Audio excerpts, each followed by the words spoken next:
Ooh, I think I did it. Did it tell you that it's recording? Popped up. Yay! Okay, but seriously, yeah, I don't even know the last time we've talked, and I have issues with like perfectionism, so I decided that if I'm gonna do this podcast thing, I cannot let it be perfect. I have to just let it be the mess that it's gonna be. And so that's it. This is it. I just want to chat with you and catch up and I mean say anything you want to say, literally no limitations. You can swear, you can whatever. All right, good. And we're just gonna hang out. Okay? Is that cool with you? That's fine. Yay. Is there anything you like don't want to talk about or like anything off limits? No, I'm an open book. Oh my gosh. Okay, so tell me what's been happening recently for you. Congrats on getting into school. That's huge, It, massive, it really is. It really is. It really is. And huge. that's the thing. Like today, I had like an epiphany. I don't know if I can call it that, where I just started crying because I was just, instead of enjoying the fact that I got onto a master's course in social work, I was busy worrying about the people that didn't support me, that didn't congratulate me. And then I was just like, do you know, a lot of people do undergrads, but a lot of people are not able to get on masters. And I was like, I did that. And I can't believe I haven't celebrated. You haven't. No, Oh my goodness. Oh my goodness. No, seriously, like masters is huge. exactly. Huge. Like it's so hard. I mean, I think any like level of education is like No, really awesome and exciting, but like for real, masters is so exclusive. It is so hard to get into, and you did that. Like that's it, massive. thank you so much. Yeah, my gosh, I'm so proud of you. Are you proud of yourself? I am now, as of today, because I don't know. A lot of people don't know my story, even though I feel like I tell it all the time on social media. But like, yeah, I come from like my mom was an immigrant to England, and she didn't go to school. She didn't have education, and she really struggled to navigate the whole English system. And being a dark skinned fat woman was hard for her, obviously. And she never was able to help me with education or anything. So the fact that I made it this far, it's a big deal. Huge. Huge. What country did your mom come from? Jamaica. Oh my gosh. Wow. Yeah. That's so cool. Okay, so your mom yeah, I think you've talked about your mom, like, a little bit, but, like, Yeah. you said, like, she wasn't, like, ashamed of her body and was, like, really, like, supportive of, like Yeah. yeah, tell me about that. So growing up, my mom was like a super fat. Like, yeah. After she had kids and all my life, she was a size UK 32. I'm not sure what that is over your You say side. 32? Yeah. I think that's probably around, like, a 30 or 28 for us, I think, in US. I think it's, like, either 1 or 2 sizes difference, so, yeah. Growing up, yeah, have always been a chubby kid, and she never made me feel insecure. She never said anything bad about my body. I mean, never heard her say anything bad about her body. I never seen her diet, or I didn't grow up with that. I grew up with her enjoying her food, which was a lot of meat. She like cow foot. I don't know. It was horrible. And traditional Jamaican food, and she enjoyed it. I yeah, so I don't have that. In my immediate family, I don't have that. My sister used to try to bully me, but she was plus size two. And I remember one time I was trying on some jeans, and she was like, "Oh, I bet it's gonna fit me." and it didn't even fit her. It fit her lower than it fit me. And I remember as a child, I thinking, bitch. But yeah, anytime people would stare, she would, I don't know, she would just tell it like it is. Like, don't stare at me. Like, what's your issue, kind of thing. And it used to embarrass me, like I said in my post, but I look back and I'm like, wow. Like, even though she had a speech impediment and learning disability, she knew that she was that bitch, and she knew that she deserved to take up space, and she knew that you are not going to make me feel any type of way. So I've been tapping into her energy. Wow. I think that's so, so beautiful that you had that growing up from your mom. And like, I reflect on my own experience of like, I was like the opposite of like, I was always told that like being bigger is bad and we need to eat less, we need to exercise more. And so like that shame is like so deep inside of me.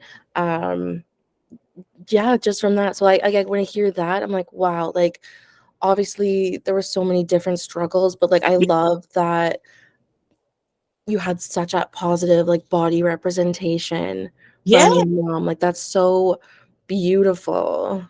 yeah. I am lucky because I know a lot of people in the, I don't know, body acceptance movement, I call it that. Their mom was like their first bully in Yeah. regards. I never had that issue. It was when I stepped outside of the house and I would see other relatives, and especially when I went to secondary school, high school. Oh my gosh, that's when I was like so confused because, like I said, I never had any issue with my body. So when I was at school and the first day I went there, I was bullied. It was like confusing. Like the messages that they were projecting was, "Yep, I was never called ugly because this face card never declines." But I was told that I'm too big and that no one likes me because of my size, and I was called names. Um, yeah, so that's when it started, really. Oh, I hate that. Oh, and so then okay, so you had your mom, school, and wait, how old were you when you lost your mom? 17. 17. Yeah, Yeah, that's rough. I'm sorry. thank you. And Yeah, so what happened after that? Did you have other family you lived with? I just come from a dysfunctional family. And honestly, my mom and my nan were they were the glue. Mhm. So my nan died when I was 15, literally, I'd say a month before my 16th birthday. And then my mom died after my 17th birthday. Oh my God. And I lived with my sister who is a low-key hater, my sister and brother. So I feel like I had trauma in my childhood. It was from them too. But that's when the trauma was like, oh, my mom wasn't there to protect me. Yeah. Right. Sorry. And when did you get out of that situation? Did you have to like move to a different city? Did you, what was the next steps for you getting out of that? So I was oblivious to it. My mom did hint, before she died that they were jealous. But like, I don't know. I didn't really see what there was to be jealous of because we grew up in the same house. But my sister actually kicked me out of her house a week before my 18th birthday. Mm, Give her for that. Because obviously that's 10 months. That was, yeah, maybe like 10 months before my mum's first anniversary. Um, but I sofa surfed for a few months. Um, and then I was in like a shelter for the rest. And I went to uni after. right. And what did you take for your, was it like your bachelor's degree or what Yeah. was your first degree? It was in health and healthcare. Okay. Did you like it? Did you ever like pursue it or was it just kind of like, oh, that's what I like right now. I'm just gonna go in and see how I Yeah, like it. Like, Yeah, that's what, because my before my mom died, I wanted to be a nurse because I obviously grew up with nurses because she was in and out of hospital and social workers. And I really wanted to be a nurse to support her. But I didn't get the opportunity. But it just wouldn't work out. Every time I tried to go to nursing school, why am I trying to sound American? Every time I went to university to be a nurse, I never got in. So I did the healthcare course with the hopes of doing a master's in nursing. But during lockdown, I was like, nurses are overworked, underpaid. And in England on Thursdays, I think around 7 o'clock, we used to clap for them. And I was like, no, give them a pay rise. So Right? I Oh my God, that was happening here too. I don't even know. I think like in the cores of cities. I know like Toronto is doing it. I don't know if it happened where I am, but like, yeah, I think at one point there were some like medical professionals that said like, don't clap for us, and then like not wear a mask and like not get vaccinated and like not pay us fair wages. And it's like, yeah, horrible. They deserve so, so much more than that. They continue to deserve more than that. But you're right, like that, for you to see that and you're like, oh, is this actually what I want to be doing when yeah, I might not be treated like fairly? I know. Especially because I heard like a lot of people came out of retirement and went back into nurse, like into the hospitals and died. And I'm like, imagine so hard for your whole life and you're sold this lie that when you are retired you're going to be taken care of, you've worked and saved, and then you come to help and no. No, that's so horrible. Oh my gosh. How did you do during the pandemic? Mm-hmm. How did you do during the pandemic? You know, speaking about nursing and stuff. So were Yeah, you in nursing school at that time still during COVID? yeah, but I dropped out, which I never Fair. like doing stuff like that, but I just felt like they weren't giving me the support with my dyslexia, and that's really important that I have tailored support. And Mhm. I just thought, do I really want to do this? Because obviously I was getting a loan for that. And I was like, I don't think I want to do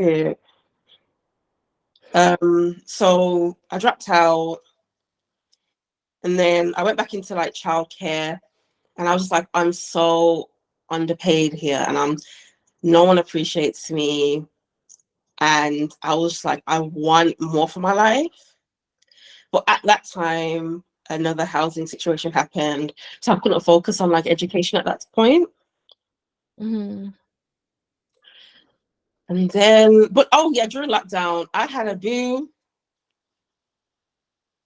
It was okay.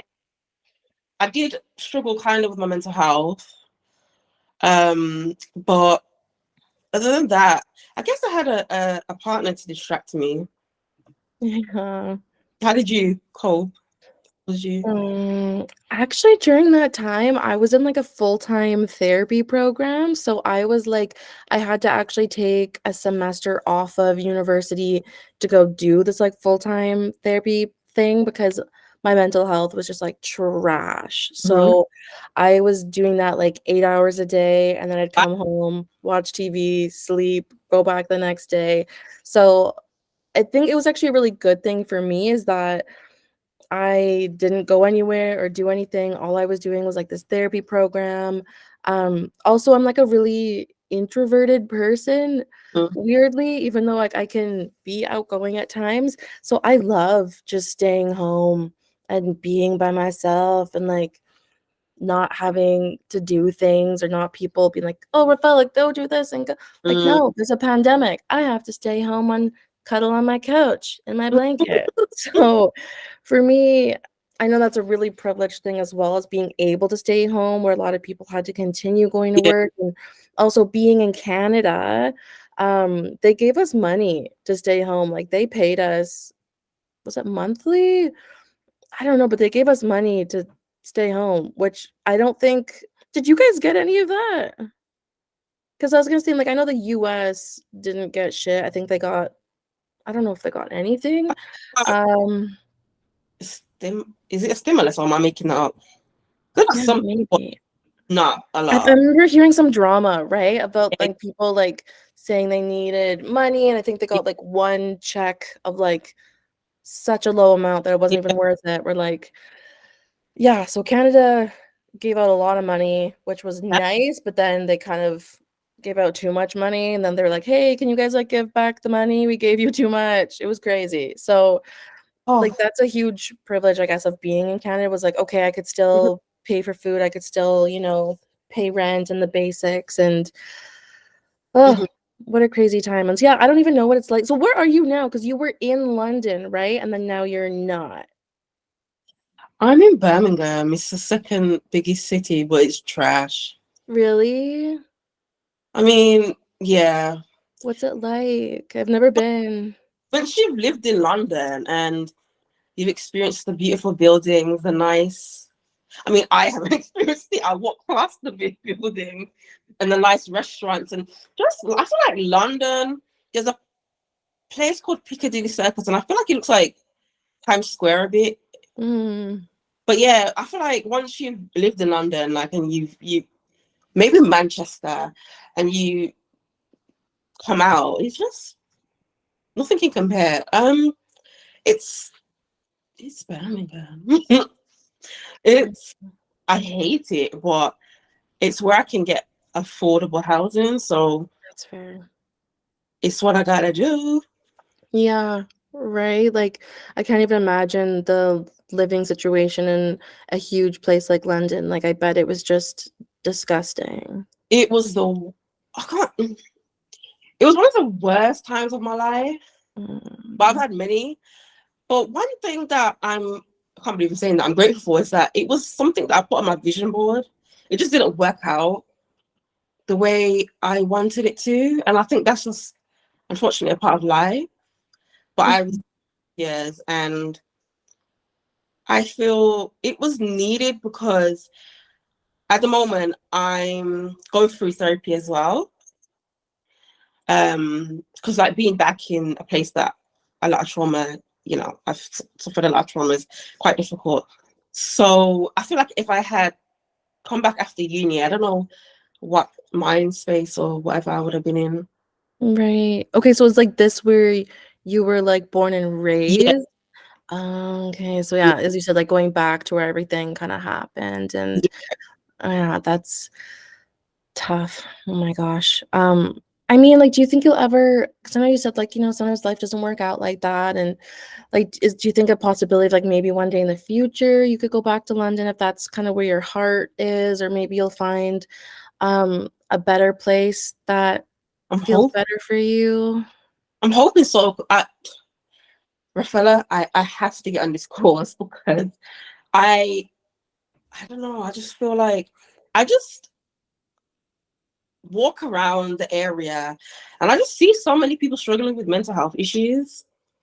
And London was like a place where it's like hustle and bustle. So obviously there's people that suffer with mental health issues, but you mainly see people that are rushing to get to work. And when I was in childcare, I was looking after some rich people's kids. And people down here, they don't really have the money to hire me. Yeah. So there's a big contrast, but I feel like I do feel like I want to move out when I am financially stable this time.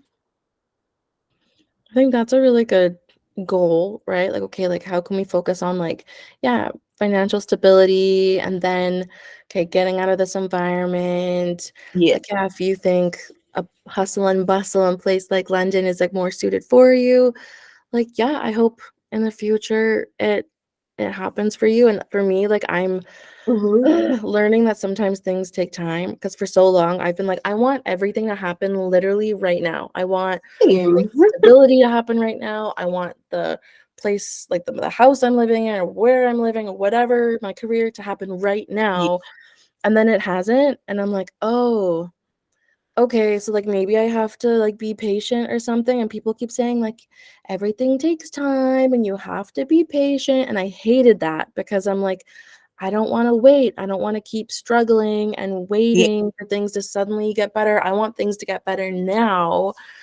And so now I'm like, I don't know, after doing so much therapy and kind of seeing like I've been trying to work so, so hard and I'm still kind of in the same place. I'm like, okay, shit. So how do I not be hopeless about it? You know, because I'm not where like I want to be yet. But how can I keep like slowly working towards it and feeling like, okay, just because I'm not there now doesn't mean I'll never get there, you know? And I hope the same for you of like, even if you're not like living where you want right now, hopefully there's still that like, that's okay. This is, you know, temporary. We Yeah. know this. This is just, you know, supporting you for the moment. And then one day things will be different, you know? Yeah. I mean, I had to tell myself today that, like, because I was watching a lot of YouTube since I deleted social media, and it's a lot of like people talking about being a late bloomer and stuff like that. And I was just like,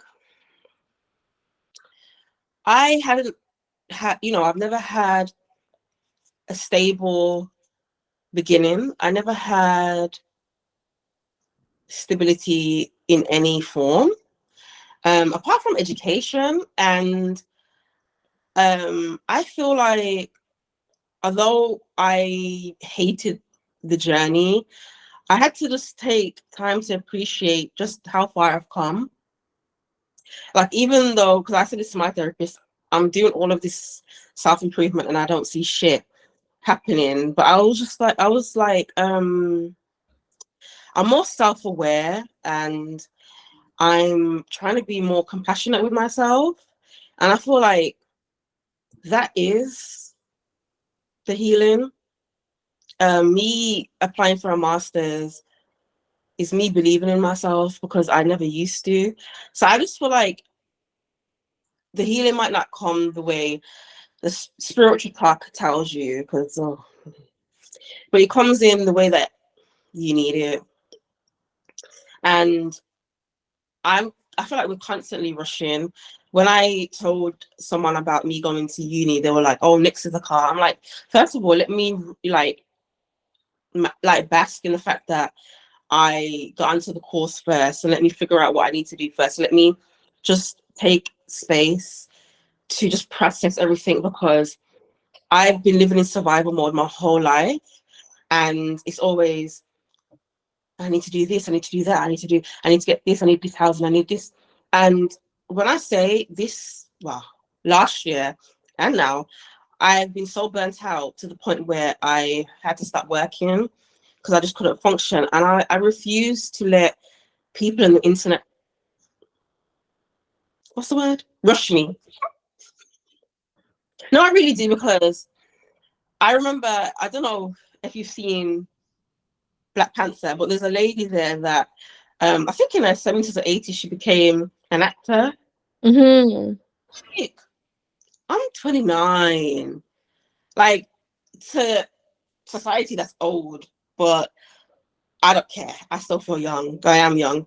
And I just feel like not everyone peaks in their early 20s. Everyone has their own journey, and I'm trying to be comfortable with that. And everyone's success is different. My success is me being able to decorate and have a flat, and that's stability for me.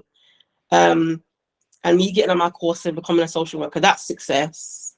Mhm. I'm gonna cry, but It's I've okay. Feel whatever you wanna feel, like, no shame, I promise, okay? No shame. gone through so much that, I just don't want to make up. I never had anyone believe in me apart from the three people, my three ancestors that have transitioned, and people on the internet. And I just feel like I'm so weird, like everyone, but I'm so hard on myself, and that's not nice. Like, if we really love ourselves, are we like? Would you be hard on your friend if she, wasn't where she wanted to be, but you saw her make tiny steps. You wouldn't be, so why are you hard, like why are you hard on yourself? That's Mm-hmm. where I'm coming from. I'm tired of punishing myself and living in toxic shame, because at the end of the day, you have one life. Oof, I took it to church.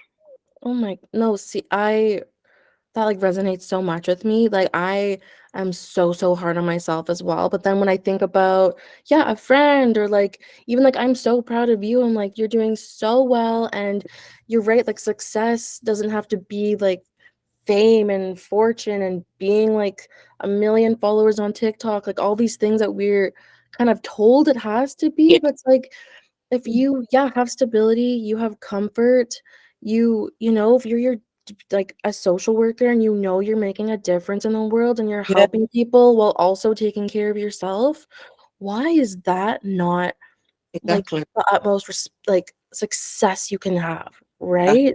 Like I think that's amazing. And I mean, I know, you know, as like doing social media and all those things, like we see all that crap everywhere and it's like, oh, I'm not doing enough, like that person's doing mm, better, or like, yeah, we see like the young kids like maybe like 18 or 20 and they have like, you know, they're blowing up on the internet and I'm like, whoa, like yeah, like I'm 27 and I'm also getting to that like, okay, I'm not like a young in my young 20s anymore. Like I'm going to be 30 and you know, what does that mean? Like I didn't do anything in my 20s or I'm not successful, but like why do we have this warped image that 30 is old?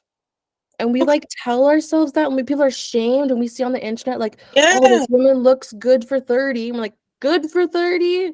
30 is like it's so messed up. it is. It's kind of creepy. Because I just feel like society is like so obsessed with youth. And I had to ask my friend, she's very intelligent, why is like everyone obsessed with youth? And she's like, that's the one thing that people can't get back or can't get. Mhm.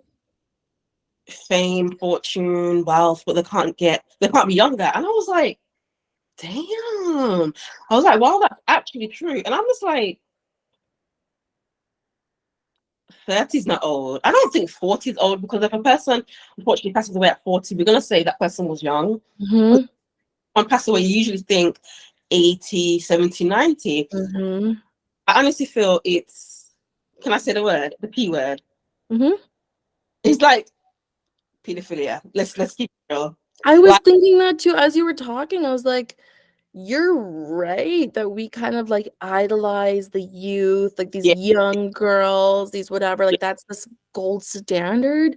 And you just blew my mind that like you're right, people can control like their money or they think they yeah, can control their fame or they can have all these things, but no matter what they do, they yeah, cannot be young. younger.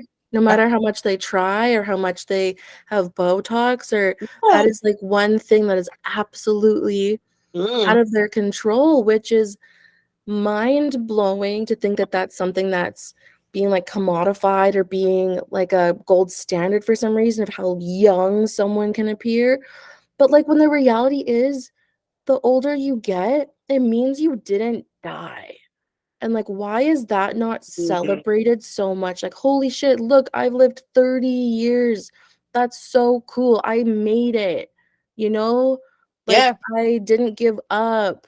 I survived everything until now. literally. Wow, Like, so true. And that's the thing, if I can be candid, that I didn't want to make it past 25. So mhm, me even reaching 29, I had to throw myself a little party, because I'm just like, I can't believe if I had died at 25, I wouldn't have been able to like love myself as much as I do now. I wouldn't have been able to apply for uni. Like as I'm talking about it, it's actually deep. I'm deep in it. That like I wouldn't have had this flat. I wouldn't have like, yeah, I wouldn't have had this flat.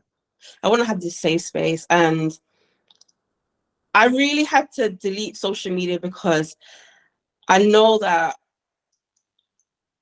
the 30 jokes are gonna come, but it's just like, I'm proud. I'm not gonna lie. Yeah, I don't know if I'm gonna ever want to die again. But well, for But now, that's okay. I feel like that you don't like I feel like especially for us that are like mentally ill or like have yeah, lived with trauma, it's like I don't think, we have to be happy all the time or like yeah, think like, like if you're having suicidal ideations, like it's not your fault. And yeah, hopefully maybe the age can be a reminder that like shit, you did make it past 25. And if you're wow, having suicidal ideation at 30, maybe you can say, okay, I made it past 25. Maybe I can make it past 35. I'm like, yeah, yeah, what are the cool things that are going to happen then? And like, yeah, I resonate with that of like, okay, how can we see age instead of like, wow, I failed or I haven't been as successful until now? Or like, okay, I've made it, I've survived, I'm yeah, taking care of myself. Like, yeah, as you said, the little things that might be little for someone else that are so big for us of like, whoa, like I'm in therapy, or yeah, I applied to that program, and that is like massive. So did you delete all your social media, or yeah. did you delete your accounts or just like the apps off your phone? Like what have you done? So at the moment they're deleted. So I've got like I think 30 days to make up my mind. Well, not 30 days now. To make up my mind if I want to go back on. But I don't know. How have you felt since deleting it? I felt great. Okay. What was that like? I want to hear all about that. Like I'm not comparing myself to anyone. I'm not gonna lie. Sometimes, if not all the time, I would post videos for validation. And sometimes you don't get that validation and it does affect you. And I'm not living for anyone's validation anymore. I'm living for mine.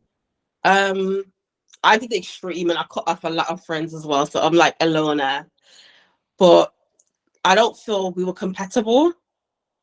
Um, they weren't horrible people. I just didn't feel really safe around them.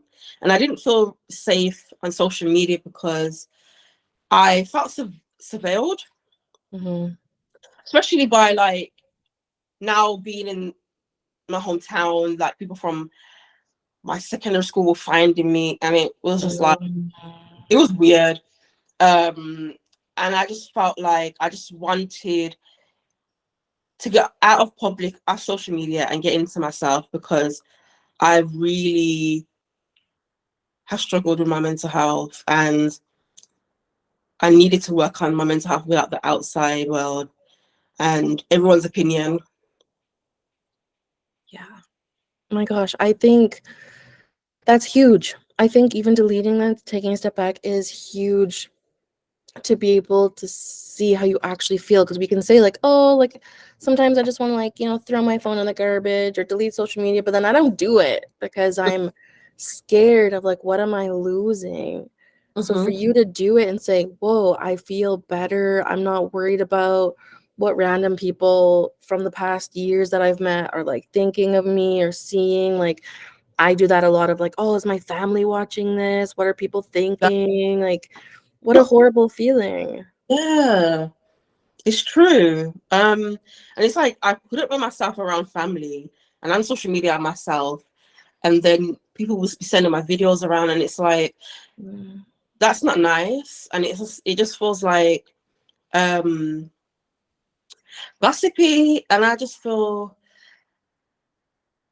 I don't want to like I don't know, like I want to make moves where people are not there. That if that makes sense. So even mhm, because life's about failing, I just have myself to deal with, and I'm not gonna berate myself because that's not what I do anymore. mhm. Look at me sounding all healed. Right. Oh my God. Like, yeah, that's, I'm just so, so happy to hear you say that. And that is huge, huge, huge growth of like, yeah, I don't need people witnessing my successes or failures, Yeah, right? Because are you doing it for them? You're doing it for you. And I think that's amazing. So how do you connect with others? Like, because like I don't socialize in real life a lot of time. It's like through the internet. So how do you connect with people? What have you been doing? Or you just been trying to like have some space for yourself lately? I have. Um, I'm on YouTube. I've made a few videos on YouTube. Um, Okay. But other than that, I've just been journaling. I've been doing yoga, doing yoga. I'm just trying to pour into myself. And whoever has my number, they're meant to be in my life. That's how I see it. That's awesome. That's a good boundary too. Of like, yeah, if I want you in my life, like you're already there, Yeah. right? You don't need to creep your way in and Yeah. that Def- sounds so good. See, I'm like, that sounds so nice and so yeah, like so much growth and healing. I'm like, okay, like why can't I do that? Like I think even the idea of like deleting my socials gives me so much like anxiety and fear because it feels like, well, what if without my socials I don't have anything? Like I mm, don't mean anything. Like what if that has so much of my worth is like what I put on the internet or what I create, like that's like who I am. Like who am I mhm, if I'm not that person? Who am I if I don't have followers? Who am I if people don't know me and I don't know? And that's really mhm, sad and probably says a lot about like my own like self-esteem that I like either don't think much of myself or I don't have enough confidence in myself to be like a whole and happy person on my own, like without that validation or without that um goal of like, oh, maybe I can help people somehow online and then that means I've been successful or that means I've accomplished something in my life as if I can help someone. But you're right, like, it is so tied to, like, validation and, um, yeah, what people think of you and their feedback, it's really hard to separate that. So I really admire the fact that you've been able to step back from it because it's something that I would be very afraid to do. Don't get me wrong. Before I deleted it, I had similar thoughts. I'm like, oh my God, I followed so many people for like 10 years. I've been on Instagram and I was like, oh my God, like I'm gonna lose these connections and stuff. But I just thought like when I'm not on there, their life is still like they still have their life, do you know what I mean? They're still going to work and whatever. And I needed to invest in myself and I just felt like I needed to put myself first. But obviously the apps are made, that's what I've been hearing, that the apps are made for us to be addicted to them and stuff like that. And I just got annoyed about just seeing oh men, why do you date fat women? Is it because you have no self-esteem? Or seeing women turn down men and getting attacked. I was like, oh, it was just a lot. And it was at the time where I also was trying to figure out how I was gonna pay for uni. And I was like, hell no, I can't deal with it. Like Mhm. during lockdown, TikTok and social media was like fun. Everyone was doing their little challenges. Um, the TikTok was hilarious, and then it became educational, and it was a place that I used to escape, and then it just became my reality, and I was like, mm-mm. Mm. It became really, really, really toxic. Um, you had people pushing out messages like, "Oh, if you go out and you don't wear makeup, you're childish," and it's like, Oh, what? wow. What? Just because you have a mouth, why do you have to use it? Like, you don't have common sense. It was really, and sometimes I would be like taking it in and I'd be like, oh my God. And I was like, no. And sometimes when people like, I don't know if it's spiritual attack or whoever it was, you know, when people like give their opinion and it's like, it works for you. But not everyone, it doesn't work. Like, not everyone's life works the same as yours. And a lot of people were like, even in the comments, like people were just unkind. And I was like, is this what humanity is? The price of eggs is almost £1 million, and you want to sit on social media trolling someone because they're fat. You should be happy for me that I'm fat in inflation. Is it inflation or a cost of living crisis? And I'm Yeah, yes. you should be happy for me. Yeah, you should be happy for me, okay? I'll survive longer than you, hopefully. Damn it. Uh, it was a lot. I got fed up. Yeah. You're right, but like everyone like yeah, on social media feels like an expert even when they're not.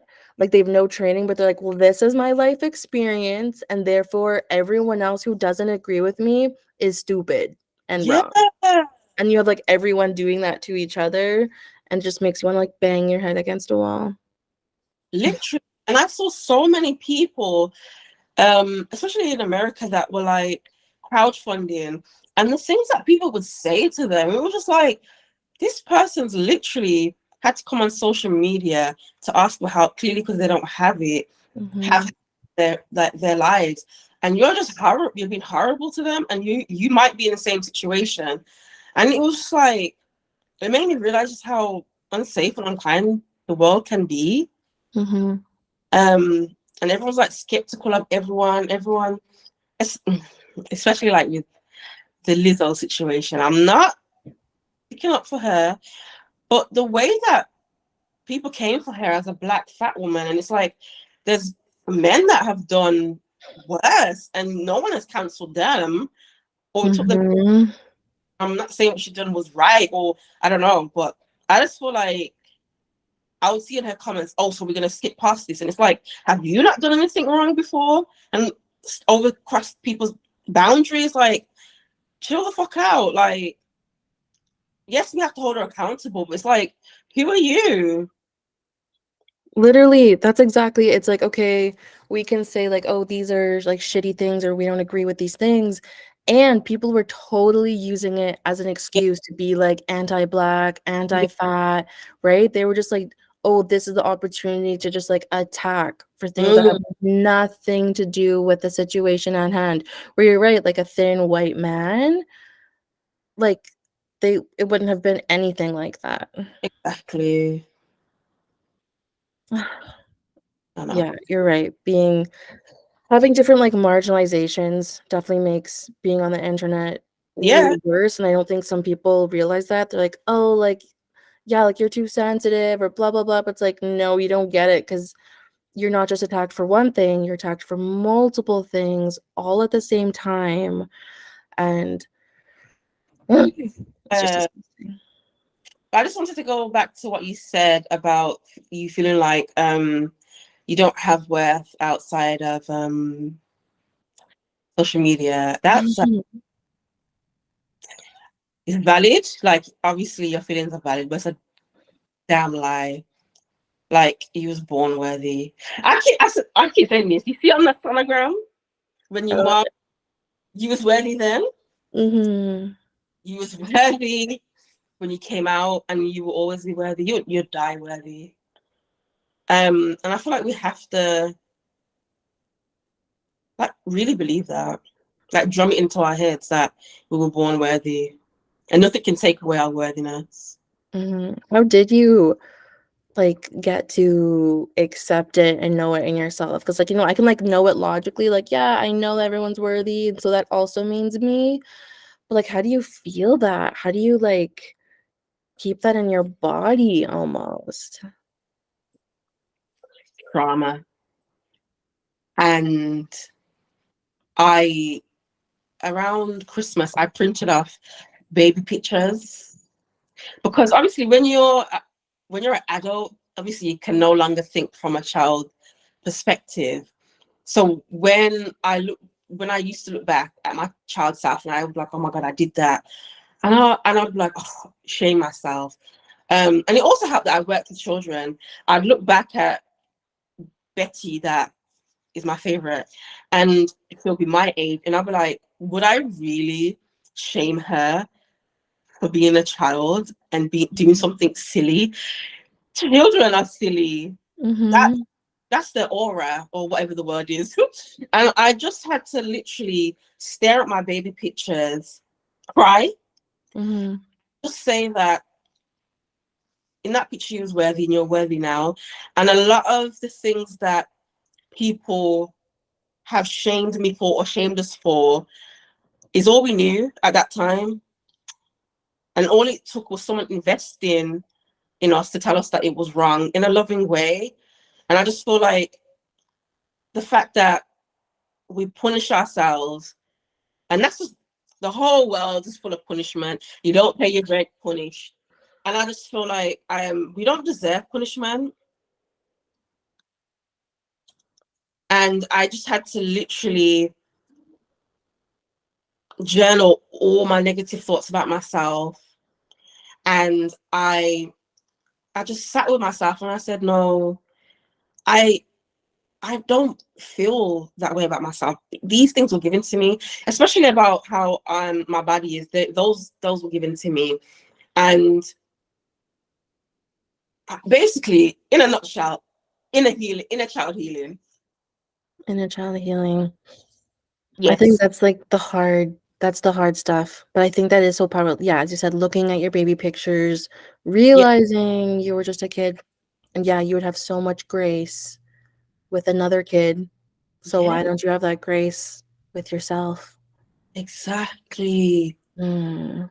And whenever because like a lot of people would say, when a baby's walk, like learning to walk, they fall down, and they don't shame themselves or whatever. They get back up. And I used to be like, oh yeah, yeah. But now I look at it and I'm thinking, exactly. I saw a little short reel of this baby, and he kicked the ball, and he was like trying to do thumbs up, and he was like, "Yay!" And it's like we as adults would be like, "Oh, for fuck's sake, what's wrong with us?" But he literally took his time. He was like, "Oh, okay," and he was so proud that he could stick his thumbs up. And I commented, and I was like, "That's how we need to be with ourselves: patient, then compassionate, and then when we get it right, we celebrate ourselves." Mm. You're so right. And I mean, I'm so glad I got to talk to you today because I'm like, this is so good for me, even to like, I feel like Yeah. I've been low key in survival mode lately with like, I have a lot of family drama and like my Mhm. grandma's like not doing well. She has like dementia and stuff. So there's been a lot of Yeah. bullshit. So I think that's such a good reminder of like, okay, I need to be patient with myself. I need to be compassionate Yeah. with myself and the people around me who are also dealing with all of this. And I've heard people say on the internet that like Hmm. shaming yourself hasn't worked so far. So what about being compassionate with yourself? What about loving yourself? Maybe those things will work better than us punishing and shaming ourselves. I'm like, that's true. I've been shaming myself my whole life and it has not worked yet. So why am I still doing it? I hear You that. know? Wow. I've heard that, but now it's just sinking in. That's true. Mm. But also, I've also heard on the internet that shame doesn't change your behavior, Mm. and it probably makes you continue to do it in secret. But like having, I guess, guilt means that you're not ashamed really of what you've done, but you're guilty, and obviously you want forgiveness. You want to change your behavior. I don't operate from. Well, I'm trying not to operate from a place of shame, because when people fat shame you, it doesn't, for me, it doesn't make me want to lose weight. Right. So I'm just like, okay, you're shaming me or whatever. But yeah, shame. I just feel like it doesn't. Yeah, not useful. Yeah, it's not useful, it's not helpful. So why are we using it as a tool against others and against ourselves? Exactly. I need to learn how to let go of shame. Because I think in the back of my mind, I'm like, well, maybe if I shame myself harder, then I'll actually be better. Maybe I'm just not pushing myself hard enough. That's kind of in the back of my head. But like, I feel like that sounds wrong, Mhm. but it feels right, which is complicated. I feel like, I don't know. It's what we grew up on. Like it's what we see in the media, mass communication, everything. They're always shaming us because we're poor, even though they made us poor.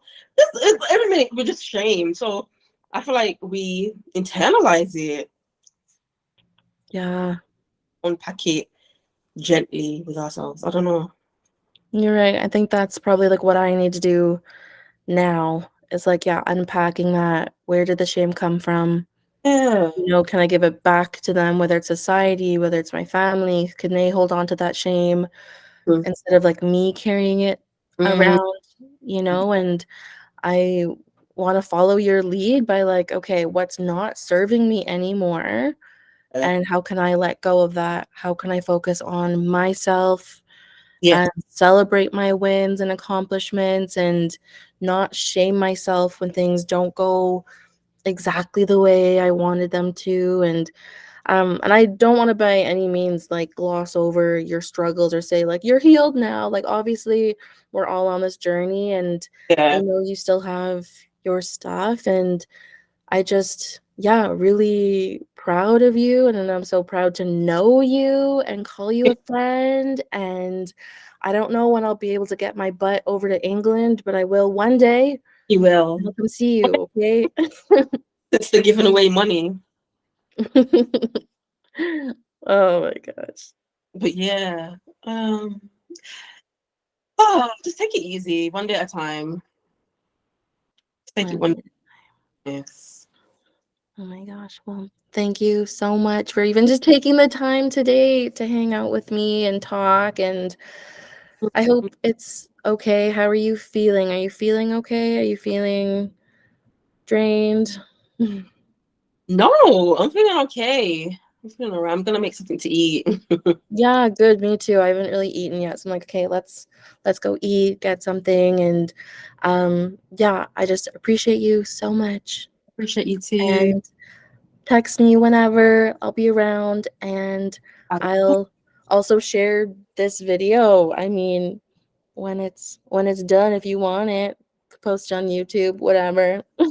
It's fine. Yeah, that's absolutely fine. Well, take care. Thank you. Yeah, thanks, friends. Is there anything else you want to say to the two people who might watch this?